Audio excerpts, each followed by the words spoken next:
Sa lungsod ng Tokyo kamakailan ay lumitaw ang isang magnanakaw na marunong gumamit ng mahika na nagngangalang Kaido Kid. Nasangkot ang puwersa ng pulisya, ngunit hindi nila nahuli ang napakagaling na magnanakaw. Pagkapasok niya sa classroom ay binati agad ni Kaido ang matalik niyang kaibigan na si Ayako. Biglang bumagsak ang ulo ni Kaido mula sa kanyang leeg at lumipad sa harap ni Ayako. Pero sa totoo, peking ulo lang yun, at ang tunay na ulo ni Kaido ay nakatingin sa panty ni Ayako.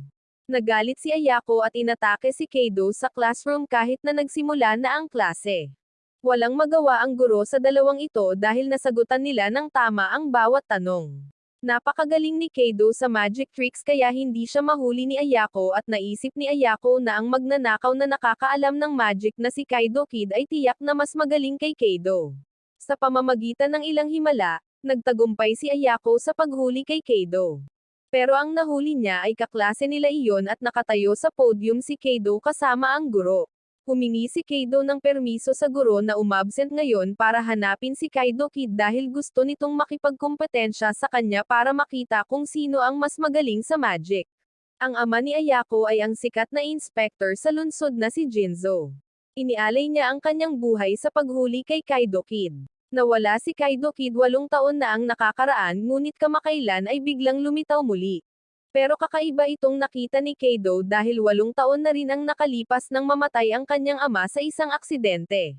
Ang ama ni Kaido ay orihinal na isa sa 5 pinakasikat na salamangkero sa mundo, at ang mga magic trick na alam na ngayon ni Kaido ay itinuro niya lahat. Sa sandaling hinawakan niya ang larawan ng kanyang ama sa silid, biglang nahulog si Kaido sa isang lihim na silid. Natuklasan niya na maraming modernong kasangkapan dito. Napagtanto niya na itinayo ng kanyang ama ang silid na ito upang maghintay hanggang sa mahanap niya ito. Inis na inis si Ayako sa araw-araw na pang-aasar ni Kaido kaya tinawagan niya ang ina ni Kaido para tanungin kung ano ang kahinaan nito. Samantala, nakahanap si Kaido ng puting suit sa secret room, at nagkataon, ang suit na ito ay halos kapareho ng karaniwang isinusuot ni Kaido Kid. Nagpasya si Kaido na hanapin si Kaido Kid para malaman ang pagkakakilanlan ng kanyang ama. Noong gabing iyon, inutusan ni Inspector Jinzo ang puwersa ng pulisya na harangin ang museum dahil inihayag ni Kaido Kid na magnanakaw siya ng isang hiyas na nagkakahalaga ng 400 yen milyon. Nag-disguise si Kaido Kid bilang isang pulis at pinatay ang lahat ng ilaw sa museum hospital. Nang walang makita ang pulis, kinuha ni Kaido Kid ang hiyas at tumakbo palayo. Nagmamadaling lumabas ng bintana si Kaido Kid na ikinagulat ni Jinzo, ngunit isa lang talaga itong manika. Habang umakyat si Kaido Kid sa rooftop, gayunpaman, nahulaan na ni Kaido ang galaw ni Kaido Kid, kaya hinihintay na niya ito sa rooftop. Ginawang invisible ni Kaido Kid ang kanyang katawan, na medyo natarante si Kaido. Kalaunan ay natuklasan ni Kaido na binalot ni Kaido Kid ang kanyang katawan ng salamin upang lumikha ng isang ilusyon, kaya madali niyang natalo si Kaido Kid sa pamamagitan ng pagsira sa salamin.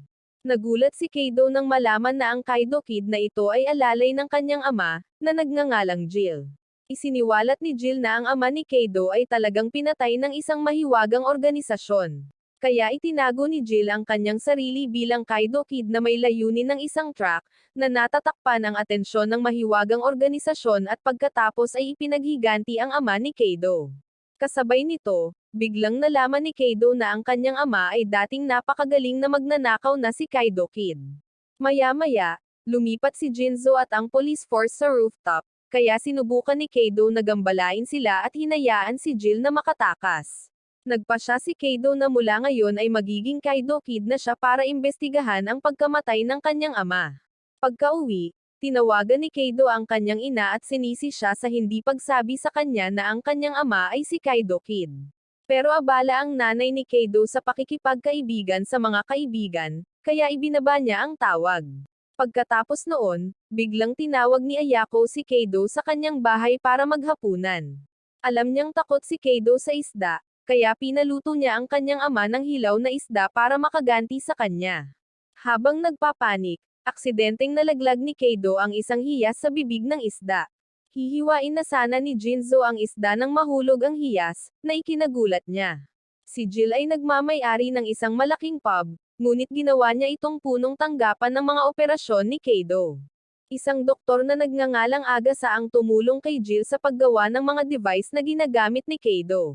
Sa klase, nasisiyahan si Keido sa pagbabasa ng mga artikulong isinulat tungkol kay Kaido Kid, ngunit kinasusuklaman ni Ayako si Kaido Kid dahil palaging nawawalan ng tulog ang kanyang ama sa paghahanap sa kanya. Ipinahayag ni Ayako na ngayon ang kanyang kaarawan, ngunit pumunta si Jinzo upang imbestigahan si Kaido Kid. Nangako si Keido na darating at magsagawa ng magic trick sa kanyang birthday party. Ang target ni Keido noong gabing iyon ay ang sapphire na tinatawag na Blue Birthday of India, kaya naglagay si Jinzo ng isang iron cage na may laser system sa paligid ng gem. Naniniwala si Jinzo na hindi makakalagpas si Kaido Kid sa kanyang trap system. Gayunpaman, nabasag na ngayon ni Keido ang kisame, binutas ang kisame, at ibinagsak ang isang maliit na aparato sa hola na bakal, na pagkatapos ay pinaandar ito upang lumawak sa kanya. Inakala ni Jinzo na ito ang totoong Kaido Kid, kaya binuksan niya ang hola at inutusan ang mga pulis na salakayin si Keido. Nang mapagtanto ni Jinzo na isa lang itong dummy, nakuha na ni Keido ang hiyas, ngunit tuwang-tuwa si Jinzo matapos makuha ni Keido ang sapphire dahil palihim niyang nilagyan ito ng tracking device. Samantala, nakatakas si Keido sa rooftop at naghahanda na pumunta sa bahay ni Ayako para dumalo sa kanyang birthday party. Nang gagamit na si Keido ng paraglider para umalis, may biglang bumaril sa kanya. Ang umatake kay Keido ay isang lalaking nagngangalang Snake na maraming lalaki sa likod niya. Nagulat si Keido nang malaman na ang mga misteryosong taong ito ang pumatay sa kanyang ama, ngunit tila iniisip pa rin nila na ang Kaido Kid na nakatayo sa kanilang harapan ay ang ama ni Keido. Hiniling ni Snake kay Keido na ibigay sa kanya ang sapphire, ngunit pinaputukan pa rin ni Snake si Keido kahit na ibinigay niya sa kanya ang sapphire. Kasalukuyang may birthday party si Ayako kasama ang kanyang mga kaibigan sa kanyang bahay, at lahat ay nagtataka kung bakit hindi pa dumarating si Keido. Dinala ni Snake ang sapphire sa organisasyon at tila ang kanyang amo ay naghahanap ng isang hiyas na tinatawag na Pandora. Ang Pandora ay usap-usapan na magdadala ng immortalidad sa mga may-ari nito, ngunit hindi alam ni Snake kung aling hiyas ang Pandora, kaya kailangan lang nilang suriin ang mga ito ng isa-isa. Usap-usapan na ang loob ng batong Pandora ay maglalabas ng pulang aura kung ito ay naliliwanagan ng liwanag ng buwan. Gayunpaman, natuklasan nila na ang sapphire na ito ay isang peke, at biglang lumitaw si Keido kasama ang tunay na sapphire. Matapos marinig ang lahat ng sikreto tungkol sa Pandora, tinamaan pala ni Snake ang sapphire sa bulsa ni Keido, kaya maswerte siyang nakaligtas. Napagtanto niyang hindi Pandora gem ang asul na birthday gem, kaya itinapon ito ni Keido sa mukha ng amo. Nangako si Keido na hahanapin ang Pandora sa harap nila at umalis. Pinangunahan ni Genzo ang maraming pulis na palibutan ang lugar na ito, salamat sa signal na ibinubuga ng positioning chip. Ngunit ang mahiwagang organisasyon ay nakatakas sa isang lihim na lagusan bago pumasok ang mga pulis sa loob. Tapos na ang birthday party ni Ayako, at naisip ni Keido na hindi siya makakarating sa oras ng birthday ni Ayako. Nalungkot si Ayako nang biglang tawagan siya ni Keido. Sinisisi niya si Keido sa pagsira sa kanyang pangako. Gayunpaman, sinabi ni Keido kay Ayako na tumingin sa bintana. Gumawa siya ng projection sa isang malaking gusali at pagkatapos ay sumulat ng happy birthday kay Ayako. Naghanda pa siya ng fireworks display na labis na ikinatuwa ni Ayako. Ang unang target ni Keido ay isang mamahaling painting ni Picasso sa isang art exhibit. Pumunta si Keido sa isang ice rink kasama si Ayako malapit sa Arctic exhibition para obserbahan ang sitwasyon, ngunit hindi marunong mag-skate si Keido at naging katatawanan ni Ayako. Nang gabing iyon, dumating si Jinzo at ang puwersa ng pulisya upang bantayan ang painting matapos makatanggap ng liham ng hamon mula kay Keido. Sa kasong ito, mayroong isang talentadong detective na kababalik lang mula sa England na nagngangalang Hakuba. Kahit na ayaw ni Jinzo sa mga batang detective, kailangan pa rin niyang hayaan si Hakuba na makilahok kung sakali, dahil anak ito ng kanyang mga nakatataas. Pinatumba na ngayon ni Keido ang isang pulis at itinago ang sarili bilang siya. Matagumpay siyang nakapasok sa lugar ng eksibisyon. Nang oras na para sa appointment, bumuga ng usok si Keido sa buong silid at ninakaw ang painting. Mabilis na hinanap ng mga pulis ang painting, hindi nila alam na nilagyan lang ito ni Kaido ng isang layer ng papel. Habang kinukuha ni Kaido ang painting ay biglang sumulpat si Hakyuba. Mukhang mahulaan na ni Hakyuba ang lahat ng plano ni Kaido. Gayunpaman, nakuha ni Kaido ang painting, kaya gumamit siya ng paraglider upang makatakas. Pero dahil sa malakas na hangin, natangay ng hangin si Kaido kay Jinzo. Agad na tumakbo roon si Jinzo, nakitang may dalawang Kaido Kid doon, at nagtataka kung sino ang totoo. Nang makitang bumagsak si Kaido, naisip ni Jinzo na hindi marunong makakapag-skate si Kaido Kid, kaya sinugod nila ang kanyang dummy. Kinabukasan, nagulat si Kaido nang makitang lumipat si Hakyuba sa kanyang paaralan. Nanalo ng 2 concert ticket si Ayako, kaya niyaya niya si Kaido na sumama sa kanya sa concert na ito, pero tumanggi si Kaido. Nagboluntaryo si Hakyuba na sumama kay Ayako at kinutya si Kaido dahil sa pagiging tanga niya para tumanggi sa imbitasyon ng isang magandang babae na tulad ni Ayako. Ngunit kinukutya ni Kaido si Hakyuba, na sinasabi na siya ay isang mahinang detective dahil hindi niya mahuli si Kaido Kid. Pinagpustahan ni Hakyuba si Kaido na kung mahuli niya si Kaido Kid, pupunta siya sa isang concert kasama si Ayako. Kung nabigo si Hakyuba, pupunta si Kaido sa concert kasama niya. Bagamat walang interes si Kaido na pumunta sa concert, tinatanggap niya ang taya dahil ayaw niyang matalo kay Hakyuba. Noong gabing iyon, inihayag ni Kaido na kukunin niya sa museum ang rebulto ng Diyosa. Bilang karagdagan sa puwersa ng pulisya, lumahok din si Hakyuba sa kasong ito upang mahuli si Kaido Kid. Ang tuktok ng museo ay kinulong ng mga pulis kung saan-saan, kaya nabasag ni Kaido ang basement, kahit na ang lugar ay medyo puno ng mga laser.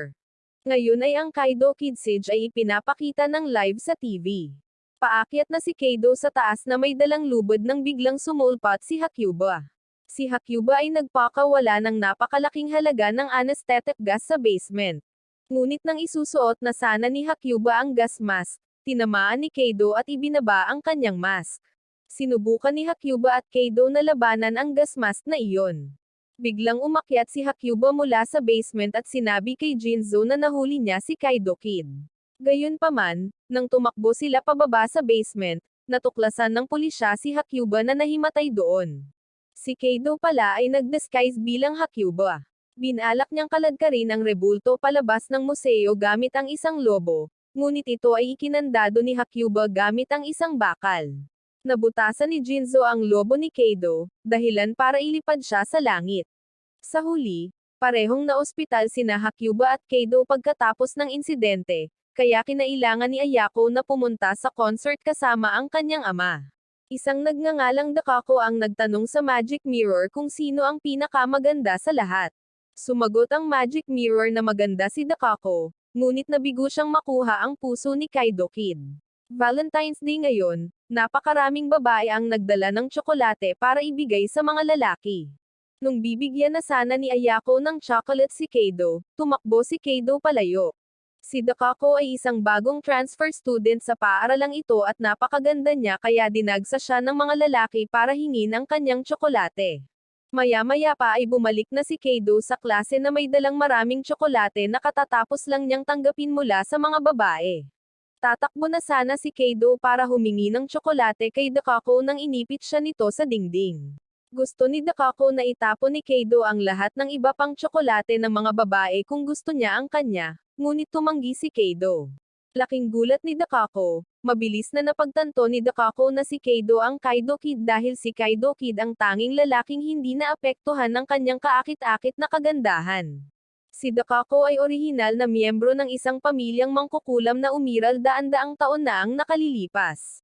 Pagka-uwi, si Dakako ay nagsimulang gumawa ng mga spell para magawa niyang utusan si Kaido.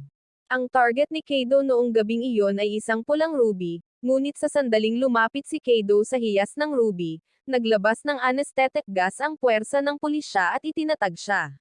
Tatakas na sana si Kaido nang gumamit ng isang nail magic si Dakako sa manika ni Kaido, na nagdulot ng sakit sa kanya. Sa kabila nito, nagawa pa rin ni Kaido na makatakas sa pagkubkob ng mga pulis at makarating sa lugar ni Jill, ngunit nagpatuloy si Dakako sa paggamit ng mahika para hilahin si Kaido pataas sa langit. Pagkatapos ay nakita ni Kaido si Dakako na lumilipad patungo sa kanya kasama ang napakalaking kawan ng mga uwak. Sinabi ni Dakako kay Kaido na hindi nagtagal ay natuklasan niya ang kanyang tunay na pagkatao. Ibinagsak niya si Kaido sa isang magic circle na inilagay niya sa lupa. Kinokontrol niya ang katawan ni Kaido para hindi ito makagalaw. Gumawa pa si Dakako ng apoy sa paligid ni Kaido para pilitin siyang maging lingkod niya. Pinilit ni Dakako na pakainin si Kaido ng tsokolate upang mabighani sa kanya, ngunit kasabay ng pag-snow ay biglang na-control ni Kaido ang kanyang katawan. Nawawala na pala ng epekto ang mahika ng mangkukulam sa tuwing umuulan. Dahil hindi na siya makagamit ng mahika, kinailangan ni Dakako na tanggapin ang pagkatalo. Pinayuhan ni Kaido si Dakako na itigil na ang pang-aakit sa mga lalaki gamit ang mahika at umalis na. Pero mukhang hindi pa rin sumusuko si Dakako na gawing kanyang lalaki si Kaido. Sa kasalukuyan ay maraming batang babae ang gustong magsimula ng fan club para sa Kaido Kid, ngunit hindi maintindihan ni Ayako kung paano sila magiging panatiko tungkol sa isang magnanakaw. Sa pagbabasa ng pahayagan, nalaman ni Ayako na sa pagkakataong ito ay magnanakaw si Kaido Kid ng orasan sa harap ng istasyon ng tren. Ayaw ni Ayako na nakawin ni Kaido Kid ang orasan na ito dahil marami itong alaala para sa kanya. Ngunit sa malapit na hinaharap, ang relo na iyon ay tatanggalin din ng gobyerno.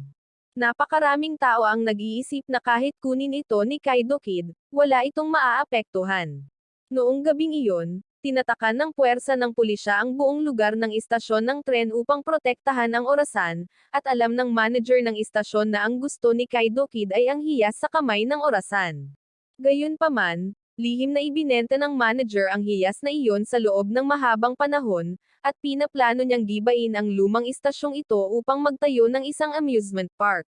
Habang maraming tao ang nasa sabik na makita si Kaido Kid, laban sa kanila si Ayako. Nagbalat kayo si Kaido bilang isang pulis para pumuslit sa loob ng istasyon ng tren. Maya-maya lang, may lumipad na helicopter mula sa kung saan. Pakiramdam ni Dakako ay may napakadelikadong tao sa helicopter na iyon. Tinanong ng isang opisyal ang kanyang pangalan at numero ng police card nang pumasok si Kaido sa istasyon. Kahit nabasa ng tama ni Kaido ang card number, na-detect pa rin siya ng mga ito. Isang binata pala ang nagsabi sa pulis na laging naaalala ni Kaido Kid ang bawat maliit na detalye ng taong banibihisan niya. Salamat sa tip ng binatang iyon, tuloy-tuloy na nahanap ng mga pulis ang pinagtatagwan ni Kaido. Maging si Kaido ay nagulat sa biglang katalinuhan ng pulis. Ang taong may kontrol sa helicopter ay si Inspector Megir, mula sa ibang lugar at ang binata na kasama niya ay walang iba kundi si Super Detective Kudo Shinichi. Ngunit ayaw ni Jinzo na masangkot si Shinichi sa kasong ito dahil gusto niyang maging karibal lang si Kaido Kid. Nagbigay si Kaido ng daan-daang gas cylinders na inayos niya kanina para maglabas ng usok sa buong istasyon sa sandaling tumunog ang orasan ng alas 12 ng gabi. Sa sandaling mawala ang usok, nawala din ang dalawang kamay ng orasan na ikinagulat ng lahat. Ngunit nang tumakbo siya sa orasan, nakita ni Jinzo na nandoon pa rin si Kaido. Napagtanto ni Shinichi na naglagay si Kaido ng isang malaking orasan na hugis para itago ang tunay na orasan, kaya pinutol niya ang bawat tali ng tela upang pilitin si Kaido na ipakita ang kanyang sarili. Gayunpaman, ibinaba ni Kaido ang tela at tumalon pagkatapos nito upang makatakas ng hindi napansin. Lahat ay biglang nakakita ng kakaibang code sa orasan na iniwan ni Kaido. Kaya ang clock tower sa istasyon ay hindi masisira hanggat hindi na-decode ang code. Napagtanto ni Shinichi na ginawa ito ni Kaido dahil gusto niyang protektahan ang orasan. Ang clock tower pala sa harap ng istasyong ito ay ang lugar kung saan unang nakilala ni Ayako si Kaido. Kaya gustong protektahan ito ni Kaido tulad niya. Pagkaraan ng mga araw, pumasok si Kaido sa museo upang nakawin ang Angel's Crown. Nang makuha na ni Kaido ang korona, lumitaw si Jinzo at ang puwersa ng pulisya. Kailangang umatras ni Kaido at nangako na babalik siya ngayong linggo ng gabi para kunin ito. Naramdaman ngayon ni Jinzo na may pamilyar ang mukha ni Kaido Kid. Kinabukasan, habang naghahapunan, panay ang sulyap ni Jinzo kay Kaido. Kakauwi lang ni Kaido nang ibunyag ni Jinzo kay Ayako na malamang siya ang Kaido Kid. Gayunpaman, agad na tumutol si Ayako dahil hindi siya naniniwalang magnanakaw si Kaido. Kinaumagahan, Biglang niyaya ni Ayako si Keido na makipag-date nitong linggo, na ikinagulat ni Keido, ngunit biglang napagtanto ni Keido na iyon din ang araw na magnanakaw siya ng korona. Lumalabas na sinusubukan ni Ayako na alamin kung si Keido ay talagang si Kaido Kid, kaya niyaya niya siya sa araw na iyon. Napagtanto din ni Keido na naghihinala sina Ayako at Jinzo na siya si Kaido Kid. Kailangang gawin ni Keido ang pagnanakaw habang nakikipag-date kay Ayako para maalis ang hinala sa kanila. Noong linggo ng umaga, nasa parke si Keido para makipag-date kay Ayako. Nag-enjoy at naglalaro silang dalawa sa lugar na ito ng magkasama. Nang magsimulang magdilim, hiniling ni Ayako kay Keido na manood ng 3D na pelikula. Noon din kailangang gawin ni Keido ang pagnanakaw, ngunit biglang pinosasa ni Ayako si Keido upang hindi ito makatakas. Gayunpaman, habang nanunood ng sine si Ayako, tinanggal ni Keido ang poses at nag-iwan ng manika doon.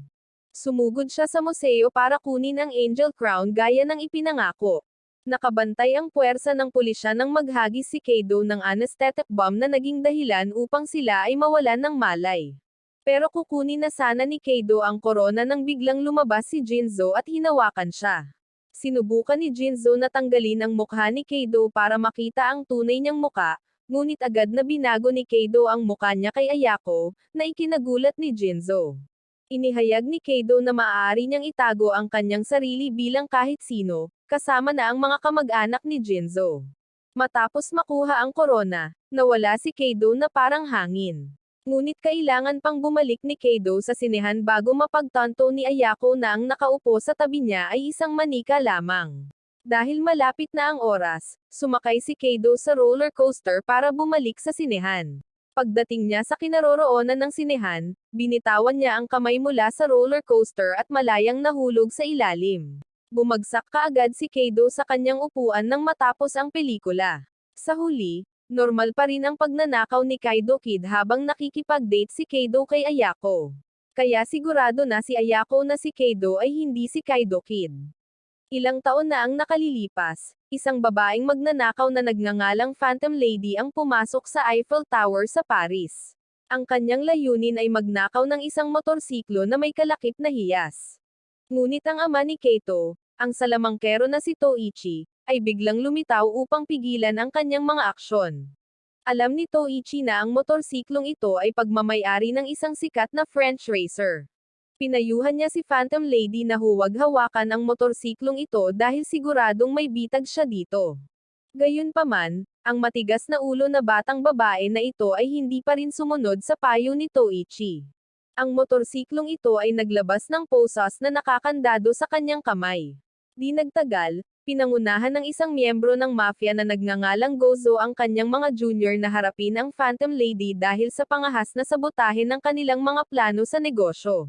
Ngunit diretsyong pinaandar ni Toichi ang kanyang motorsiklo palabas ng 100 metrong taas na tore na ito. Nang makitang nagpapanik si Phantom Lady, inilok ni Toichi ang kanyang mga labi. Kinalaunan ay pinakasalan ng Phantom Lady ang edisyong si Toichi at ipinanganak si Keido.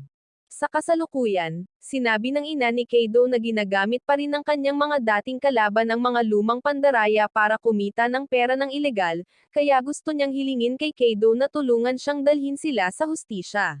Ang Dozos Gang ay dating nagnakaw ng mga tunay na antigo at gumagawa ng maraming katulad na pekeng ibebenta sa mga collector, ngunit ninakaw ng ina ni Keido ang kanilang mga pekeng at iniulat ang mga ito sa pulisya. Nagpasya si Keido na dadalhin niya sa hustisya ang mga manloloko para matulungan ang kanyang ina. Makalipas ang mga araw, nakatanggap ang istasyon ng pulisya ng liham mula kay Keido na nagsasabing gusto niyang ibalik ang ilan sa mga artifact. Ang artifacts na gustong ibalik ni Keido ay isang pistola at isang antigong porselana na mangkok. Gusto ni Jinzo na samantalahin ang pagkakataong ito para matrap si Kaido Kid. Nalaman niya na ang kasalukuyang may-ari ng museo ay isang matandang tagapayo ng Suzuki Corporation na pinangalanang Suzuki Gur Akechi. Pagkatapos ay hinigpitan ng pulisya ang seguridad sa museo upang hintayin na ibalik ni Kaido Kid ang artifact, ngunit madali pa ring nakapasok si Keido sa lugar dahil sa kanyang pagbabalat kayo bilang isang pulis. Ang lahat ay nagtitipon na ngayon sa lugar na ito upang panoorin ang hitsura ni Kaido Kid. May isang lalaking naghulog lang ng bote ng tubig dito at agad na nahuli ng mga pulis. Kaya napagtanto ni Keido na nagtakda na ng pananambang ang mga pulis para arestuhin ang sinumang pinaghihinalaan nila. Naglalakad-lakad si Keido nang biglang bumangga siya kay Conan, na isang shrunk shinishi. Nagpunta dito ang grupo ni Conan dahil gustong makita ng kaibigan ni Zan na si Senoko ang super thief na si Kaido Kid. Sa naruroon si Conan, napagtanto ni Keido na hindi madaling isakatuparan ang misyon na ito, kaya sinabihan ni Keido si Jill na pansamantalang umatras upang mas maingat na pag-usapan ang plano. Pagkatapos ay nagpadala si Keido ng liham na nagpapaalam kay Conan na ibabalik niya ang artifact sa alas 8 ng umaga at na siya ay magpe-perform ng isang malaking magic show upang humanga rin si Conan. Noong gabing iyon, pinanood ni Keido, Jinzo, at Ayako ang sitwasyon sa museo sa pamamagitan ng telebisyon. Naniniwala si Jinzo na gustong maghintay ni Kaido Kid hanggang sa umulan bago ituloy ang kanyang plano. Siyempre, si Conan ang nagsabi kay Jinzo tungkol sa plano ni Kaido. Malayo si Jinzo sa pag-iisip niyan. Sinabi ni Jinzo ang mga tagapangasiwa ng museo ay dalawang matandang lalaki na nagngangalang Tarumi at Hanamura. Nag-set up si Jinzo ng metal detector para makita ang pistol na dala ni Kaido Kid, ngunit hindi niya inaasahan na ang impormasyon ay maririnig ni Kaido nang walang nawawalang salita. Ilang sandali pa, nahuli ng pulis ang isang matabang lalaki na nagko-cosplay kay Kaido Kid sa harap ng tarangkahan ng museo. Sinamantala ni Kaido ang kaguluhan na nagkukunwaring matabang lalaki para pasukin. Pinagmamasdan ni Kaido ang lokasyon ng inihanda para sa kanyang pagbabalik nang biglang sumulpot si Conan na ikinagulat niya. Mabilis na nagtungo sa banyo si Kaido dahil sa takot na kung magtatagal siya doon ay mapansin siya ni Conan. Inilabas ni Kaido ang mga antik na nakatago sa kanyang jacket, ngunit nang tumingin siya sa kabilang room, nagulat si Kaido nang makitang may hinahanap si Conan sa online. Sinamantala ni Kaido ang pagkakataon na i-lock ang pinto ng kubita para ikulong doon si Conan. Pagkalabas niya ay biglang nakita ni Conan ang dalawang curator na nagbubulungan ng kung ano-ano habang si Kaido Kid ay nakalusot sa crowd kaya hindi na siya nakita ni Conan. Hindi nagpakita ng pag-aalala ang dalawang curator nang mabalitaan nilang nakapasok si Kaido Kid sa museo. Tila may nahulaan si Conan sa inaasal ng dalawang matanda. Nag-disguise si Jill bilang isang middle-aged na babae para suportahan si Kaido. Matapos mapagtanto ang totoong intensyon ni Kaido, nagpasya si Conan na umatras sa kaso. Pagkatapos noon, lumitaw si Kaido sa isang pamilyar na puting suit, na labis na ikinatuwa ng lahat. Pagkatapos ay nagsindi siya ng posporo at nagluwa ng apoy na nagpawisik ng tubig sa buong silid ng fire alarm system. Pagkatapos ay dahan-dahan nawala si Kaido sa singaw, na ikinagulat ng lahat, ngunit ang totoo ay nagbalat kayo si Kaido bilang isang matabang tao para makatakas siya. Maya-maya pa, biglang sinabi ng dalawang curator na pinalitan ni Kaido Kid ng peke ang ilan sa mga artifact sa lugar na ito. Pero biglang may nakita si Jinzo na message na naiwan doon ni Kaido Kid. Kalalabas lang ni Kaido nang mabangga niya si Conan. Alam ni Conan na gustong gamitin ng dalawang curator ang pagkakataon ni Kaido Kid na pumasok dito para magnakaw ng ilang mga antik at saka siya sisihin. Ang dalawang matandang iyon din ang mga taong nagdadalubhasa sa paggawa ng mga pekeng antigong ibinebenta na gustong harapin ng ina ni Kaido. Iligal na binili at ibinenta ang mga antigong iyon kaya walang nang ahas na isumbong sa pulisya. Umalis si Kaido sa museo na may dala-dalang mga pekeng antigo na ninakaw ng kanyang ina noon. Kaya tumawag ng pulis ang may-ari ng museo para arestuhin ang dalawang matandang curator para sa investigasyon. Hindi nagtagal ay natuklasan ni Conan na ang lalaki sa kanyang harapan ay si Kaido Kid, dahil ang lalaki ay napakataba ng katawan ngunit ang kanyang mga binti ay napakaliit. May chip na nakakabit sa katawan ni Kaido si Conan kaya nahanap niya si Kaido sa pamamagitan ng tracking glasses. Ngunit hinayaan pa rin ni Conan si Kaido Kid sa pagkakataong ito dahil nagawa pa rin ni Kaido ang isang mabuting gawa para sa lipunan. Umalis si Kaido sa museum na parang walang nangyari. 3 buwan nang hindi nagpapakita si Kaido Kid mula noong nangyari sa museum, kaya sobrang bored si Jinzo dahil gusto lang niyang labanan si Kaido Kid. Iniisip ng ilang tao na posibleng may sakit si Kaido Kid. Totoong kanina lang ay sumasakit ang ulo at sipon si Kaido, ngunit pansamantalang tumigil sa pagtatrabaho dahil gusto niyang mabigyan ng pahinga si Jill para magamot ang pananakit ng likod nito. Gayunpaman, naisip ni Ayako na maaaring patay na si Kaido Kid. Biglang nagpadala ng sulat si Kaido Kid sa istasyon ng pulisya na nagsasabing kukunin niya ang star sa tuktok ng pine tree sa mall sa bisperas ng Pasko. Pero nang makita niya ang mga pulis na papunta sa mall, hindi alam ni Kaido kung ano ang nangyayari. Napeke pala ng director ng mall ang sulat ni Kaido Kid para akitin ang mga customer dito. Pinilit niyang itago ang kanyang assistant bilang Kaido Kid para nakawin ang star na iyon. Ngayong gabi, pumunta si Kaido sa bahay ni Ayako para tulungan siyang mag-adorno para sa Christmas party. Nang walang alam, pinangunahan ni Jinzo ang puwersa sa mall para makuha si Kaido Kid. Noong gabing iyon, niyaya ni Ayako ang kanyang mga kaklase na mag-Christmas party sa kanyang bahay. Ang mga tao sa mall ay nasa sabik na marinig si Kaido Kid na babalik, at si Inspector Jinzo ay sabik na labanan siya. Napakasaya ng Christmas party ng lahat ng tao sa bahay ni Ayako, pero nang mabalitaan nilang huhulihin ni Jinzo si Kaido Kid, biglang naramdaman ni Kaido na may mali. Binuksan ni Kaido ang TV para makita ang sitwasyon sa mall at naghanda ang direktor ng isang buong hanay ng Kaido Kid-related items para ibenta sa mga pumunta para manood ng event. Alam ang sitwasyon, umalis si Kaido sa party para pumunta sa mall. Nakakapit na ngayon ang assistant sa rope ladder at dinala ng helicopter sa Christmas tree. Pero natuwa pa rin ang audience sa ibaba dahil akala nila siya si Kaido Kid. Gayunpaman, sa sandaling mapunta siya sa tuktok ng pine tree, natakot ang assistant at hiniling na umalis mula sa kasong ito. Nangako si direktor na tataas ang sweldo ng assistant pagkatapos ng lahat. Nang kukunin na sana ng assistant ang star at aalis, umakyat si Jinzo at ang pulis sa pine tree para arestuhin siya.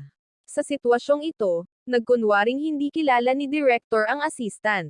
Maya-maya pa, biglang sumulpat si Kaido sa tabi ng star na ikinagulat ng lahat, at sinabi ni Kaido na pumunta siya rito para nakawin ang star, tulad ng peking anunsyo ng mga direktor.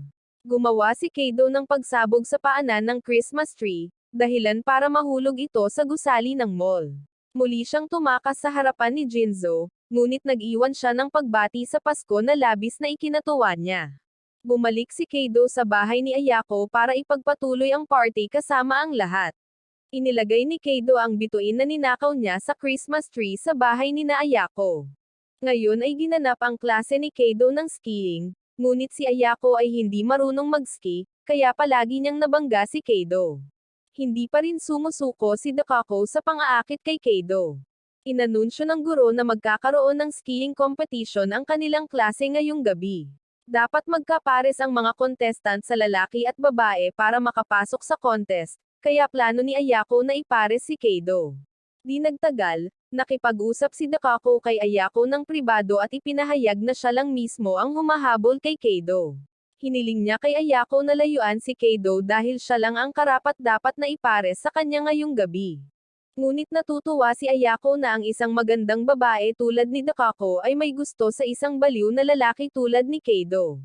Gayunpaman, si Dakako ay medyo mahusay sa skiing, kaya naisip ni Ayako na mas mahusay siyang ipares kay Kaido.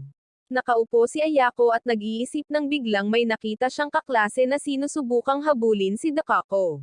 Gusto pala talaga ni Fuji si Dakako, pero walang kumpiyansa na ipares ito dahil sa mataba nitong itsura. Nakita ni Ayako na si Fuji ay parang kasing sama ng kanyang sarili sa skiing, kaya't hiniling ni Ayako kay Fuji na makipagpares sa kanya. Nag-iiski si Kaito nang biglang dumaan si Dakako at naglagay ng love charm sa likod niya, pero nanlamig pa rin si Kaito kay Dakako at kinausap si Ayako.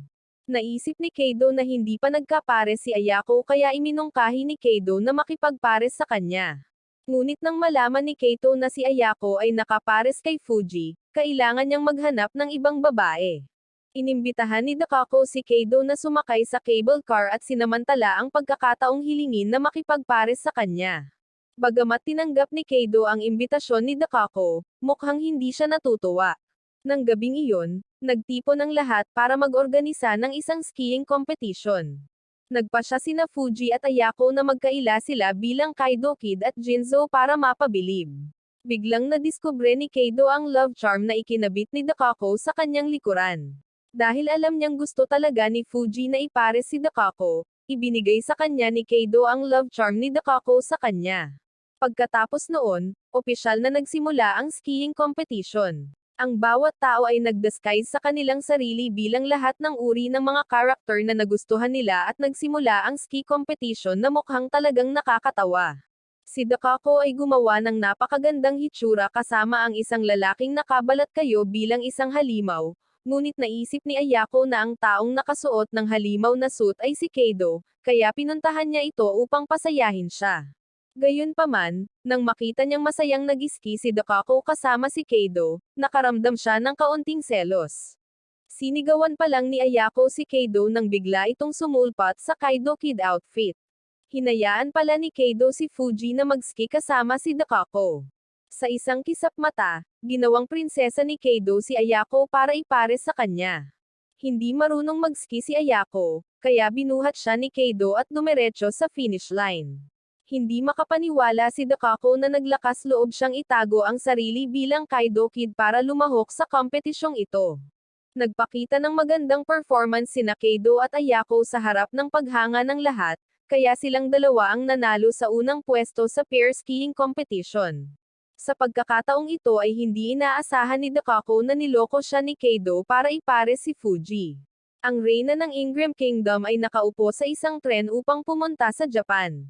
Inanunsyo ni Kaido Kid na kukunin niya ang hiyas na dala nito, kaya ipinadala ng gobyerno ng Japan si Jinzo para protektahan siya. Gayunpaman, sinabi ni Queen na ang hiyas na suot niya ay talagang peke. Kung tungkol sa tunay na hiyas, itinatago niya ito sa ibang lugar. Sa paglalakbay na ito, dinala din ng reyna ang kanyang anak na si Philip. Sumakay si Keido sa tren kasama si Ayako sa paghahanap ng pagkakataong makuha ang hiyas ng reyna. Pero nagkataon, nandito rin si Snake para kunin ang hiyas na iyon sa utos ng kanyang amo.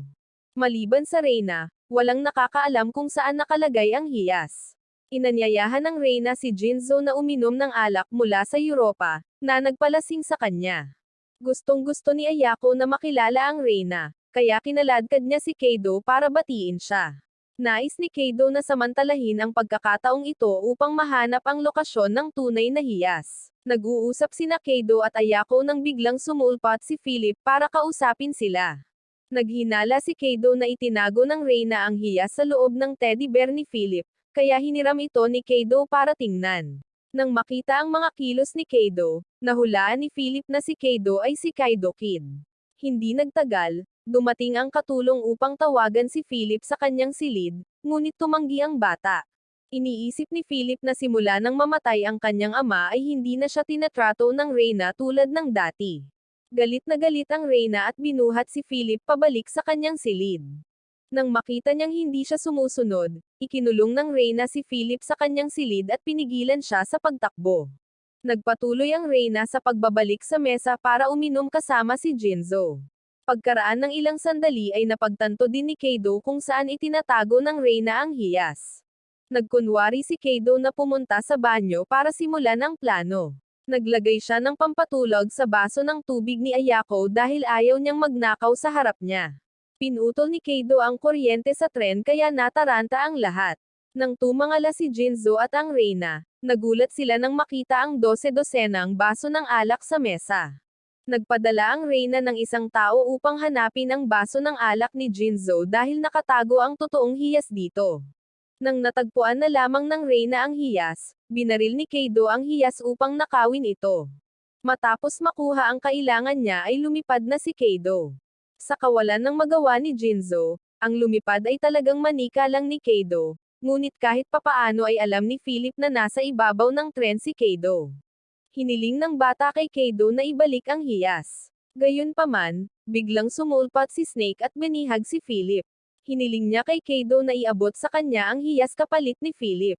Ginawa naman ni Keido ang hiling ni Snake, pero gusto pa rin niyang patayin si Keido.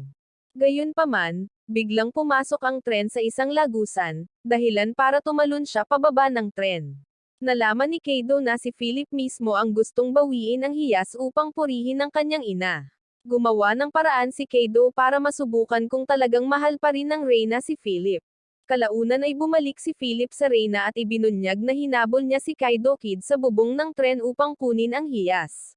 Galit na sinampal ng Reyna si Philip dahil sa hindi pagsunod.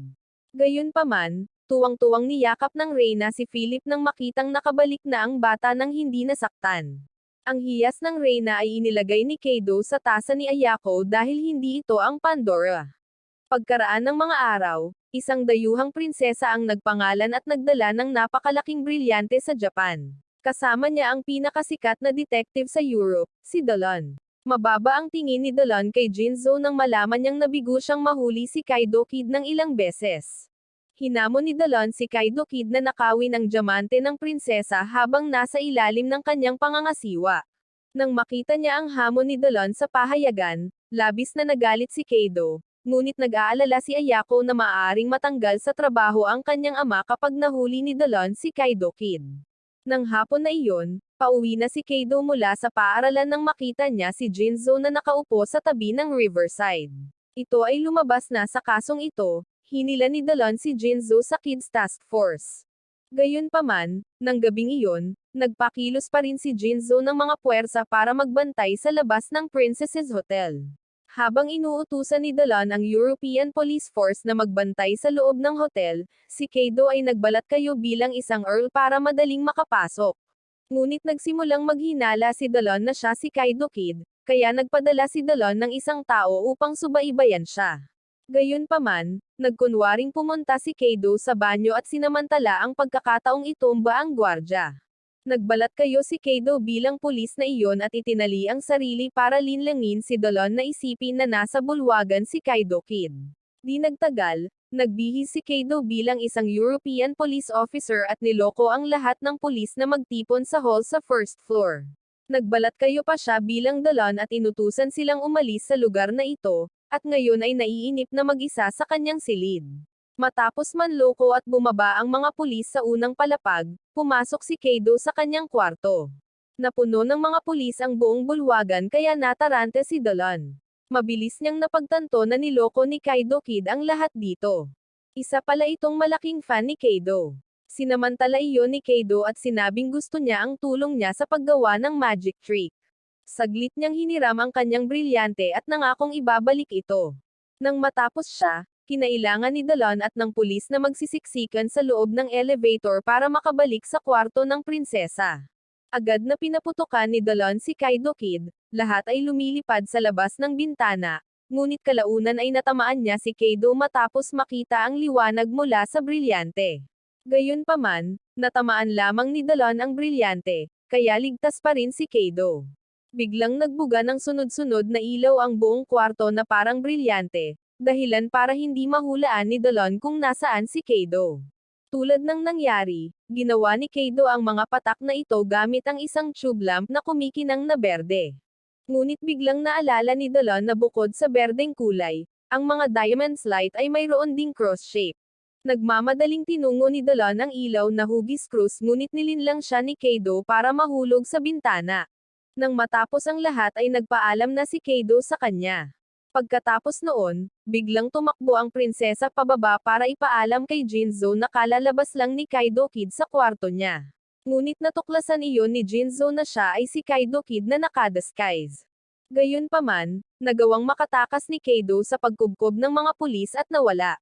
Ibinalik niya ang brilyante kay Jinzo, ngunit inakala ng lahat na nakuha ito ni Jinzo mula kay Kaido Kid, kaya pinarangalan siya bilang isang bayani para sa kanyang mahusay na trabaho. Pagkalipas ng ilang araw, biglang nakatanggap ng hamon si Kaido mula sa tagapayo ni Suzuki, si Gur Akechi. Desidido si Kaido na ipakita sa advisor kung gaano kalakas ang super thief na si Kaido Kid, ngunit hindi pa rin makaisip si Kaido ng paraan para manalo laban sa kanya. Ang lahat sa lungsod ay pinag-uusapan ang hamon sa pagitan ni Gur Akechi at Kaido Kid. Kakailanganin ni Kaido na magnakaw ng hiyas na inilagay ni Gur Akechi sa bubong ng museo. Si Gur Akechi ay umarkila ng higit sa 20 security helicopter upang maprotektahan ang hiyas mula sa hangin. Sa pagtingin sa camera, natuklasan ni Kaido na tutulong din si Conan kay Gur Akechi sa kasong ito, kaya determinado si Kaido na magsagawa ng magic trick na hindi man lang mahulaan ni Conan. Kinabukasan, nagtipon ang lahat sa harap ng museo para panoorin ang pagnanakaw ni Kaido sa hiyas ni Gur Akechi. Nag-disguise si Jill bilang isang security plane pilot para tulungan si Kaido sa kanyang magic trick. Gumamit si Kaido ng paraglider para lumipad palabas ng helicopter, na ikinagulat ng lahat. Makalipas ang ilang sandali ng paghahanda, biglang sumulpot sa himpapawid si Kaido na parang lumilipad. Naisip ni Gur Akechi na maibinibitin si Kaido, kaya nagpadala siya ng isang tao upang suriin, ngunit walang mahanap na wire na konektado si Conan at ang security team sa katawan ni Kaido. Pagkatapos ay dahan-dahang naglakad si Kaido sa himpapawid patungo sa harapan ng museo, ngunit biglang itinigil ni Kaido ang magic show at nangakong babalik siya sa susunod na gabi para kunin ang hiyas. Kinabukasan, ang bilang ng mga taong dumating upang makitang nakawin ni Kaido ang hiyas ay 3 beses na mas marami. Tila natuklasan ni Conan ang sikreto sa likod ng mahika ni Kaido. Naglalakad sa ere ng gabing iyon, patuloy na biglang sumulpot si Kaido dito sa langit. Katulad ng dati, hindi pa nalaman ni Jinzo at Gur Akechi ang sikreto ng magic trick ni Kaido.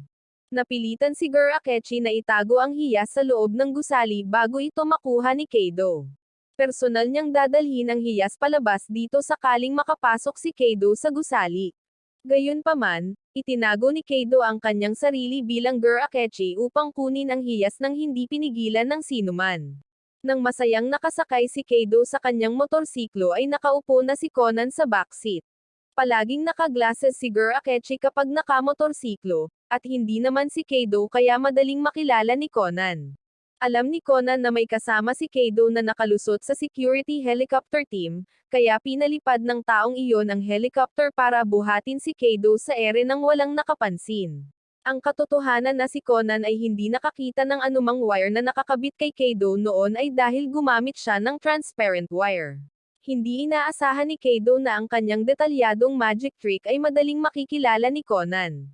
Kinailangan niyang tanggalin ang kanyang maskara nang ituro sa kanya ni Conan ang isang relo na may karayom na pampamanhid.